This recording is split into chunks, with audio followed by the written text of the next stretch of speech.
Today we're going to look at common UI and UX mistakes. This is kind of just a level set from previous classes that you may have had. Make sure that everybody's kind of on the same page. So also the goal is to kind of just make sure that we kind of clear out the cobwebs. You may have not done interaction design much in the last handful of months, and so this is a chance to get our brains back on board with everything. The first thing we're going to look at is a concept called progressive disclosure. And the best way to understand progressive disclosure is to think about yourself dating. All right. So if you go out on a date with somebody and you sit down over dinner, and the very first thing that comes out of their mouth is all their failed relationships that they've had in the past, and how wackadoodle their family is, and how they want to have 2.5 kids, and this is their names, and how they want to live in this place and have a white picket fence, and they think that you would make a great addition to that future plan. That would be a very bad date. That person is disclosing way too much, way too fast. And that is an example of a failure of progressive disclosure.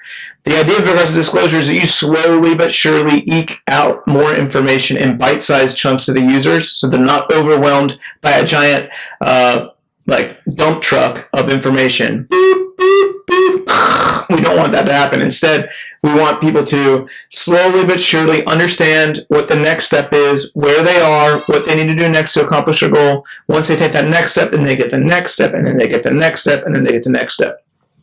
I'm going to, in this lecture, show you some good examples, bad examples of each one of these concepts. This is a bad example of progressive disclosure. This is a mouse that you can buy, where literally each one of those buttons on the mouse is a different action that can activate something else inside of this Office program. Now, if you're an expert user of Microsoft Office, or you're a hardcore gamer, having a mouse where all the buttons map to different things that need to happen, that might actually be useful. But for a normal user, it's just sitting down like, hey, I just want to type a letter.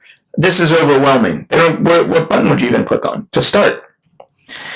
Instead of that kind of mouse, let's examine Apple's Magic Mouse. Now, it's not the perfect product. It's not wonderfully organic, and not wonderfully fits in your hand, that sort of thing. But it is a great product. So let's take a look at it from a perspective of progressive disclosure. If you've never used one of these, it's literally just a piece of plastic with some glass on top, and there's no buttons. Instead, you just depress the surface on the top of it to click. However, and so it's very easy to get. Like, you kind of grok it pretty quickly. You see the thing, and you're like, oh, I just move that right, left, up, down, and press the surface to click. However, if you use it over time, you come to realize that you can perform gestures on top of the glass surface. And it's a capacitive input device similar to a phone. And so you can gesture on top of this surface, or use different fingers in different places on the surface to trigger different actions.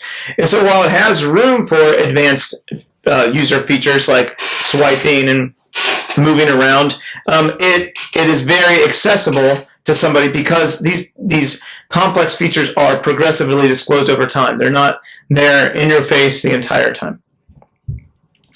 The next example is a TV remote. What I want you to imagine is that you have had a long day at the coal mine, and you've been busting coal all day and breathing coal dust, and you ride the long elevator up to the surface, and you get in your car and you drive home, and the kids are there, and so you got to take care of the kids, and your wife's exhausted, so you take care of the kids all day, and then you make dinner, and you realize after dinner that you still haven't taken a shower. You got coal dust all over you. Take a shower, you come back out, you play with the kids, you read the kids a bedtime story. One of the kids is sick, and so they're hard to put down, and you get them in their PJs, and you brush their teeth and all that kind of stuff, and you just come down the steps completely exhausted, way late at night, and you drag yourself into your bathroom, and you brush your teeth, and you get your pajamas on, and you get ready for bed, and you fall into bed completely exhausted, and you reach for the TV remote in order to watch television, and this is what you see. It is a train wreck of a remote. All right, this is an actual product that Sony released, and it is a horrible example of progressive disclosure. Now, the idea of this is, hey, it's a smart TV. You want to be able to type in and say, I want to watch the next episode of The Umbrella Academy or whatever, and so you have all the buttons and you can do all that. But it's completely overwhelming. For instance, how do you even turn the TV on? I see two power buttons at the top. I don't know which one's the TV. You look at it a little bit longer, you realize TV. All right, how do I navigate through menus? What do all these buttons do? Which is the volume? All that kind of stuff. Just completely overwhelming set of buttons. And then my favorite part is this right here that I'm pointing to. You have 4 buttons that are inscrutably labeled yellow, blue, red, and green. What the heck does color have to do with actions that you can perform on screen? Totally overwhelming. If you want to do something as common as turn on closed captioning, which if you're married, turning on closed caption is nice for your spouse because when they're laying in bed next to you and they fall asleep, you don't have to have volume up. You can read what's happening. It's a pretty common thing to turn on closed caption. How do you turn on closed caption in this remote? You have to hold down the function button and hit the number 3.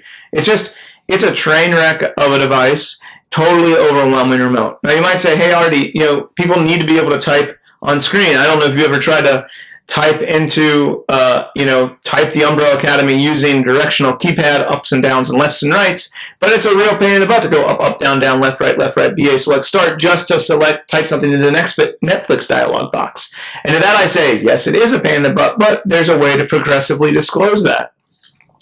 This is a remote for TiVo, and the top surface is the normal interaction space, is what you interact with. And then when you need to, you put it on its side, and you slide it open, and you have a keyboard, and then you can slide it closed when you're done. Great example of progressive disclosure. Others examples of progressive disclosures, things like tooltips. You can see this little tooltip here. When you put your mouse over something, it pops up this little dialog box that explains what that button does. Great example of progressive disclosure. Another common mistake is not understanding context. This is something I noticed a few versions of Photoshop back on the Mac, where there's these 2 buttons that you can't even click on if you're using the Mac version. It's Windows only. Well, dude, why even show it to me in the Mac version? You don't understand context. Doesn't matter to me right now.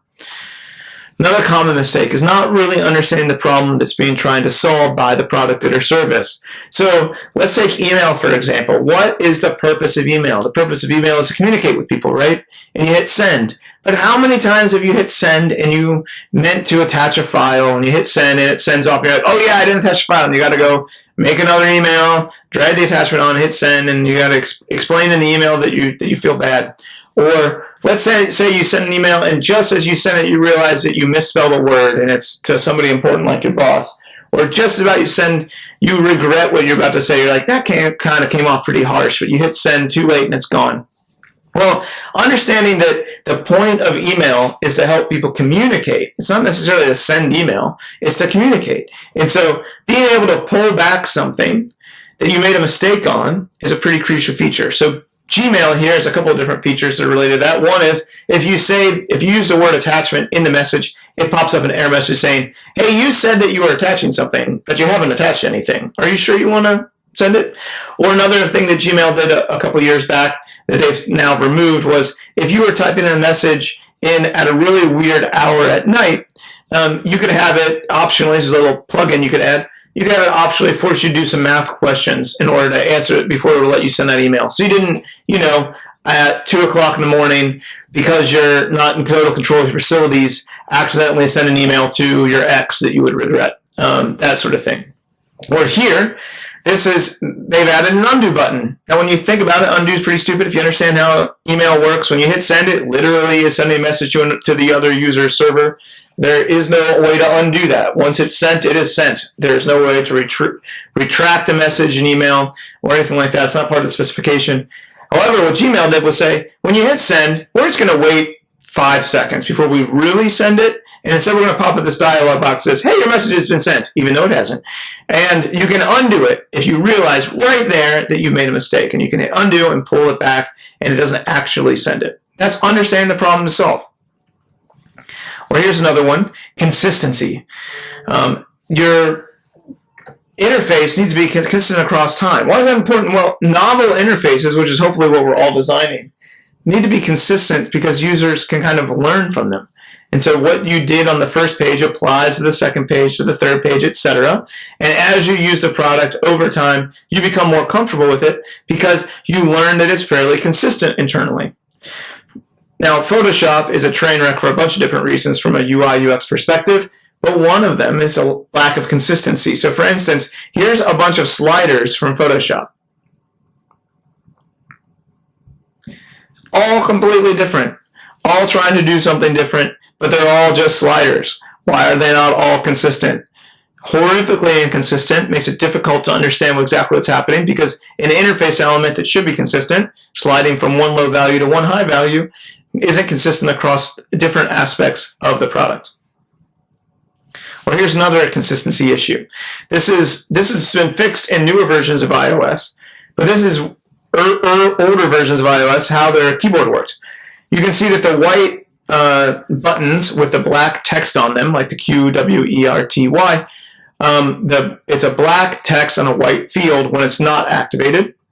And then when you type on it, it will darken. So what happens is it reverses that. When you hit the Q, it reverses the color palette.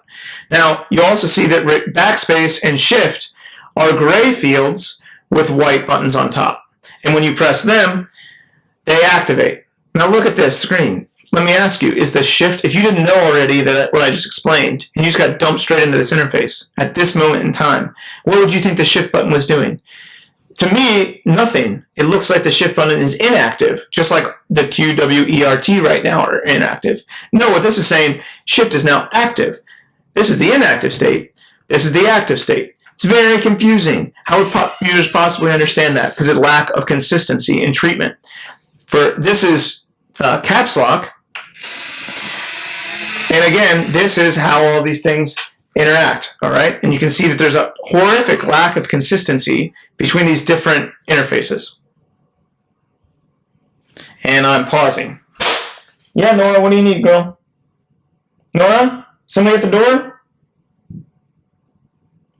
Okay, unpause. Here's consistency within our very lovely learning management platform that we have, Canvas. Canvas has been cobbled together by a bunch of different people, but let's look at what the consistency is to what's the next action that you want me to take. The top one is comments that I'm making on an assignment, and the next action you want me to take is the submit button. It's blue and on the right. Next, if I want to update the comments, it's not blue, it's gray. Why is that? And then below that, if I want to save something, it's on the left. Why is that? It's total lack of consistency. It makes it harder to build muscle memory, harder for the user to consistently use the product, because it's just totally inconsistent. It's as if maybe some of you know people that are like this. When you talk to them, you don't know who you're going to get. Are you going to get somebody that's nice or somebody that's going to explode at you? You don't know. Consistency is crucial to building relationships with other humans, and consistency is crucial to building trust and relationships with products. Let's look at consistency in other contexts. So this is the newest version of iOS that's going to be rolling out. And you can see this on this home screen, they've added the ability to add widgets. And you think that widgets would be brand new, something totally different. But really, when you look at it, the visual language is consistent. Still rounded rects, the typography is still the same, the color palettes are very, very similar. And so it feels like it belongs still, even though it's a wildly novel and different interface element. Also, what's interesting about iOS that's consistent is that along the bottom is the global, it's like the anchoring thing. It's something that is always there no matter what's happening. And so you have the dock here on the home screen that's consistent. No matter what page you go to, that's always there. Those four elements are always there. But also, if you're in an app, the anchoring element is the bottom is the same way. This never changes. It simply highlights which thing that you're in. It doesn't disappear. It doesn't change behavior. It always works exactly the same. It's consistent. And so you can build trust, ease of understanding. Things that you learn in one app is transferable to another app, etc. Another common mistake is people just throwing in, not thinking about the text that they're typing into stuff in their designs. Copy, the words that you use are just as important as the color and the typography and the layout. This is an error message I once got. And I thought it was so wonderful I had to capture it and share it. And this is an old screenshot, but I've saved it for many, many years because this thing is so wonderfully horrible. I'm trying to uninstall an application on a PC, and this is the error message I get. An error occurred while trying to uninstall Microsoft SQL Server 2008 setup support files, _.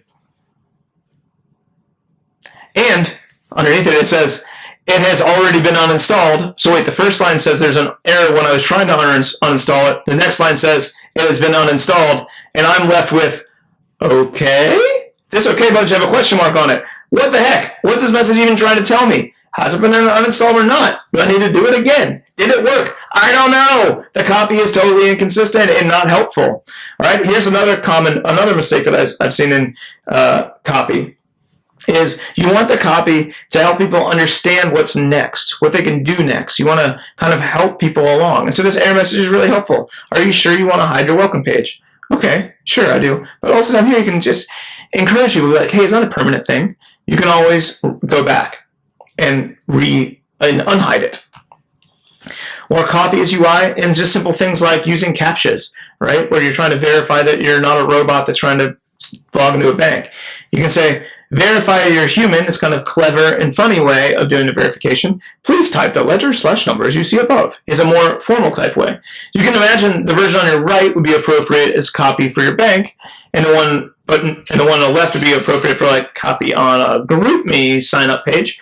But it's not appropriate to say verify you're human on your bank's website. That would undermine trust. So copy, the kind of flavor of the copy, not just what you say, but how you say it, matters and can reinforce the branding and consistency that you're trying to create within your tool. Here's another one, standard common forgot your password request. You can see that's just being clever and it's copy. It's just, again, copy can reinforce what you're trying to say. And we'll skip that one. Here's a wonderful bit of copy mistake. This was on the Kayak website where you can book flights and whatnot. And it had a section called, there were a bunch of tabs across the top, and one of them was Explore.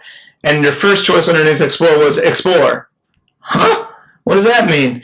Copy really matters. Or here's, it's just crucial for understanding what's happening. Let's take a look at clarity. All right, so this is my Google Drive right now. See a nice little screenshot. What's this up here? Let's zoom in on that. What the heck are those things? There's a complete lack of clarity here. What is this little grid of buttons? How is that different than this grid of buttons? This looks like there's a problem, like ding, ding, ding. That also might be that. And usually I tap on myself to get to settings, but now I have another settings gear. What's happening? And this is one of my rules. This is one of my bees in my bonnet that you will hear me say over and over and over again this semester. And that is, all icons must have labels. I don't care who you are, you have to have labels. The only organization I've ever seen that gets away with not having labels is Instagram. They don't have labels on their global navigation, and the reason is that they get used all the time by users. As soon as you're as popular as Instagram, you're allowed to remove labels. Until then, you have to have labels. What this should say is this. This is all the apps you have. These are notifications you had. This is changing the view of what's down here. This is viewing details of what you selected, and this is your settings for this particular tool. How hard is it to add a little bit of labels? Not hard is the answer. To clarify, add detail. Now, with discoverability, we have another issue, and that issue is similar to progressive disclosure. They're kind of tied together. With progressive disclosure, you want to hold back complexity until the end, and discoverability is how does one discover the complexity without being overwhelmed. A great example of discoverability is drop-down menus that we can see here, and specifically these little symbols that are next to each drop-down, each command, which is a quick key. Quick keys are a great example of something that's very difficult to discover. In fact, you might accidentally discover it and break stuff on accident on a regular basis. But here we can just hint at how you would normally do this. Instead of saying file, save, hey, next time you might want to remember that you have Command S. Discoverability is actually really difficult when it comes to stuff on mobile devices, because there's just gestural, and so you don't have things like little tucking things away and tucking stuff here and there like you do on a mouse-based system. In a mouse-based system, you could have like rollover that would kind of encourage things to kind of hint at what is additionally available. So for instance, in mobile, there's things like long press, hard press, so stuff like this where you hard press or long press on an individual app on the iPhone will give you like quick little things that you can do it from your home screen. But there's all kinds of other discoverability issues. So for instance, and those of you with an iPhone, you probably knew that you can select your cursor by doing this, by kind of pressing and dragging around and getting the loop up to see where your cursor is going to go. But additionally, a lot of people didn't know this, but you can actually press and hold on your keyboard itself and get a little, by sliding left and right, up and down, you can move the cursor that way. This is something that is For power users, like most of you that have been using your phones for years, probably never even realized it was there because it's a discoverability issue. It's actually really hard to accidentally trigger this. But once you know it, it's incredibly intuitive and useful for a power user, but it's just hard to find. So discoverability is a real tension inside the mobile space because you want to keep things simple, but at the same time, you don't want to impede advanced users from learning more and let them figure out how to do things better. The next major thing that people forget all the time is natural mapping. When we're designing novel interfaces, which is mostly what we're hopefully doing, and by novel I just mean interfaces people haven't seen before. When we're designing novel interfaces, we got to rely on something that came before. So you can imagine back to early iPhone days, and everything was looked like a physical thing. So there was rich leather on the Find My Friends app, and the Note app looked like it was notebook paper. And the book app had little page turn animations. Those kinds of things help just people recall what's happening in the natural world, and in order to kind of encourage and soften the blow of a new novel experience. Natural mapping is related to that. Natural mapping is how things function, kind of the map of how things move up and down, left and right, in and out. How things move in the natural world mirror that in the interface. This is a great quote from a book that hopefully all of you have read called The Design of Everyday Things. If you haven't, I would recommend that you get a copy right away and read it. But the idea is you want to use natural mappings to kind of explain how things are going to work for users. Let me show you some examples. So for instance, in the real world, here's a cooktop, and along the bottom you have the little knobs that control the different flames. That is incredibly confusing. There's not a natural mapping. Is this one here coordinated with this one, and this one with this one, and this one and this one, and this one and this one, and this one and this one? Or is it the distance from each one that they map to? Or does it go across like this? All that kind of stuff is confusing with natural mapping. Now in this example, you could kind of test to figure it out, right? You see the flame pop on. But imagine if you were using an electric cooktop. You wouldn't see that the flame's turning on. You don't know which one of those things is going to get hot. That gets confusing. This same confusion can be found in digital interfaces. Let's take other examples. So if I'm locking something in with a padlock, when it's pulled up, it's unlocked, and when it's pushed down, it's locked. However, I drove a car recently that had this natural mapping. This is the lock the doors thing. They're using a padlock as a metaphor, but it's exactly the opposite natural mapping that you'd expect. Pressing the up button pushes the lock down, and pressing the down button pulls the lock up. It's exactly the opposite of what you'd expect, and so it's confusing. Other natural mappings that we run into all the time is where you're going to put a cancel button. Sometimes you have what you want to do next is on the left, and sometimes what you want to do next is on the right, which is the proper way. In the Windows world, this is what it looks like, is that the OK button is typically on the left and the cancel buttons are typically on the right. In the Mac world, it's the opposite. In the Mac world, typically the cancel button's on the left, the OK button is on the right. Which is the right way? Well, there's actually been a lot of studies around this, and it just corresponds with natural mapping. For those of us that are from the Western world that read left to right, and from the first page to the last page being top to bottom, we think of time in terms of left to right. So think of a timeline. Things on the left-hand side are in the past, and things in the right-hand side are more contemporary or in the future. Actually, our brains think the same way around cancel buttons and OK buttons. Cancel buttons mean go back in time to how things were before this dialog box came up. And the OK button means go forwards in time and do the thing I've asked you to do. And so if you run iStudies, this is how people perceive OK and cancel when you put the OK on the left and the cancel button on the right. And this is how people perceived it when you do the opposite. And so the proper answer is to put the cancel button on the left-hand side and the OK button on the right-hand side. Now there's a tension there that we'll talk about later in the semester, which is, look, if you're building a Windows app, you probably should align and be consistent with the Windows ecosystem. But at the underlying level, cancel on the left is correct and OK on the right is correct. Other examples of natural mapping are things like in and out. So you can see here iPhone is on the left-hand side, and when you go into applications, you move into the space. So you're going forward into the space is the animation that they're implying. On the right-hand side is Android. In Android, they're not really concerned with in and out, and instead they're concerned with like how do panes of content shift from right to left and expand.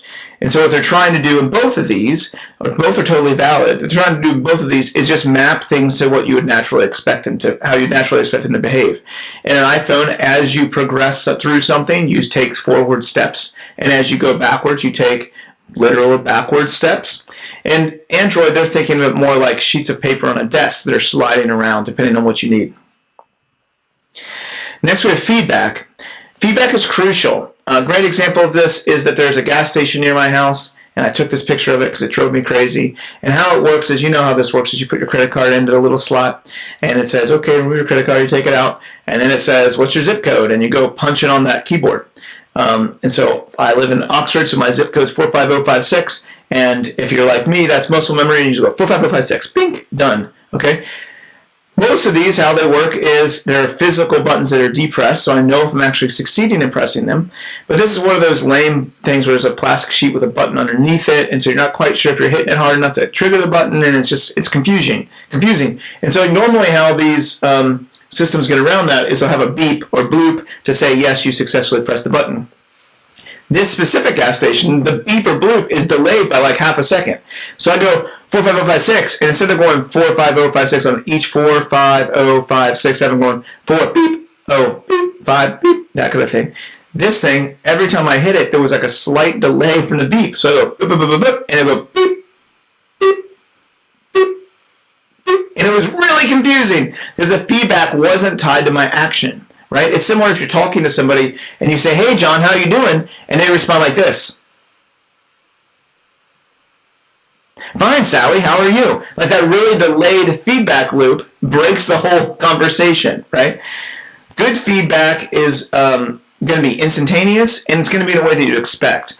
So for instance, another feedback opportunity is in when you're adjusting the volume on your keyboard. And so if you want to change the volume of your headset and that sort of thing, in the old days on a Mac, as you increase or decrease the volume, it would go click, click, click, click, click, click, click. As you went louder, it would make the click sound louder, and as you went softer, it made the click sound softer.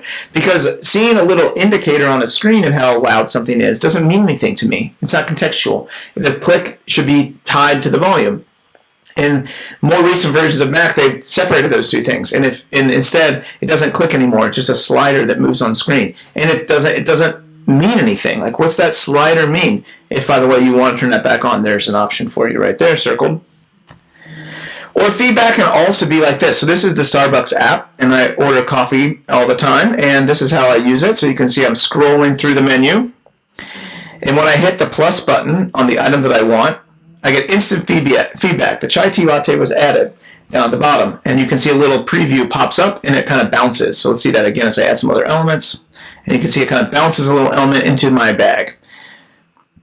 And then once I am finished with my bag and I check my store and all that kind of stuff, then I move on to this,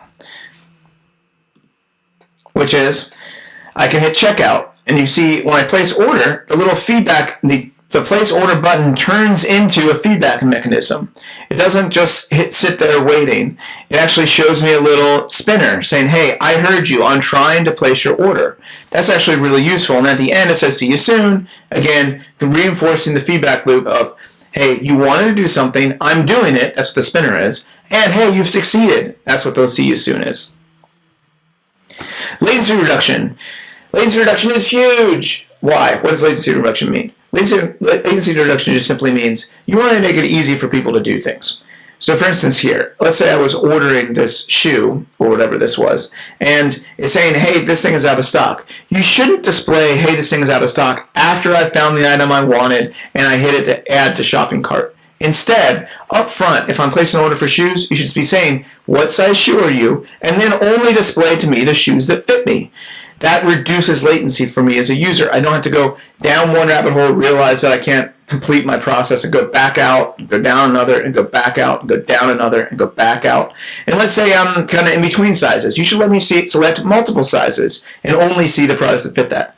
Or if you're developing an Airbnb app or something like this, or a hotel, I shouldn't have to just pick a specific date range. I should be able to say, this is my preferred date, but I'm kind of fuzzy on the borders. so that if I find a place that I really like, I'm willing to leave a day early or a day late, and I'm willing to end my vacation a day early or a day late. And having that fuzzy boundary reduces latency. Because otherwise, I got to say, let's say I could do a vacation between these dates, and going and checking every possible permutation of dates, that's really annoying. It gets in my way. It creates a lot in latency and action, and you want to reduce that. Other latency reduction issues kind of fall into just eliminating noise and clutter. This is the old Best Buy website, incredibly noisy and clutter. It's really hard to figure out what I want to do on it. Another example of latency reduction is just being smart in how you understand the technology, how it works, and you as a designer lean into that. So this is a screenshot of the very first version of the iPhone calendar. Let's just sit here and gaze at its ancient glory, all right? And you can see all these wackadoodle gradients and all this kind of stuff, but that's not what I want to point out. The first version of the iPhone was incredibly slow, really, really slow. And when you think about it, your calendar is very complex. When you hit load calendar, what it's doing is getting every single item in your calendar and loading them all into memory. And that's a very taxing process. And so how iPhone got around this, that meant, because they had slow machines, that meant that it was a very long time for the calendar to load up. And so how they got around this is brilliant. What they do is when you quit the calendar app in the original iPhone, it just simply takes a screenshot of the last thing you were looking at. And then when you go to load the calendar app, instead of having a little loading calendar spinning, instead it loads up the previous screenshot. So you're coming back and you see the screenshot that you had. And what's great about that is by the time it takes you to lift your finger off of the launch calendar screen and then look at the calendar, it's showing you the screenshot. And by the time you put your finger back on the screen, typically by the time it takes for that few milliseconds or half second, it actually behind the scenes replaces the screenshot with an actual interactive element. And so it doesn't reduce the latency from a technical standpoint. It still takes that long to load the calendar. It just reduces your perceived latency. Brilliant, brilliant, brilliant. Also, think about, again, this is iPhone 1. There's a lot of iPhones since then, but this is all the things that iPhone knew about you. And this is what we know now today. And so if we can lean into those things, we can enable users to have a better experience and reduce their latency. So for instance, here is Evernote. Evernote's a note-taking app. And what it does is it knows where you are, and it knows what's on your calendar. And so it by default will populate the note, the title of the note, with information from those things. That's a latency reduction issue. If you're taking notes during a meeting and you have an agenda or something like that, you're taking notes of it, just by simply having the name of the event as the title of the document, that reduces latency and is really useful. Also, latency reduction is not only do we know all that stuff that can reduce latency, but we know all that stuff and we can make a better experience. So for instance, simply switching from a light mode to dark mode, depending on a certain time of day, makes a better experience for users. Or, for instance, in the Google ecosystem, the system is constantly analyzing things like your texts and your email and will automatically create events for you and recommendations based on what's happening. That's all brilliant, brilliant, brilliant stuff. It's about recognizing context and helping the user because of it. Same thing here. You can do things like, by knowing the location of something, you can populate a map, and then you can also trigger a notification based on how long it will take to drive to that place. Those are the common mistakes that folks make. By ignoring these basic, crucial things, you create worse experience for users. And some of them are just little speed bumps, but some of them can be real deal breakers. And so just understanding these issues and knowing how to navigate around them is really crucial. And also, by knowing what is available to you through things like context, etc., you can actually create better user experiences in ways that you wouldn't expect to. So those are common mistakes, common opportunities, and we're going to dive more into that in a later exercise this week.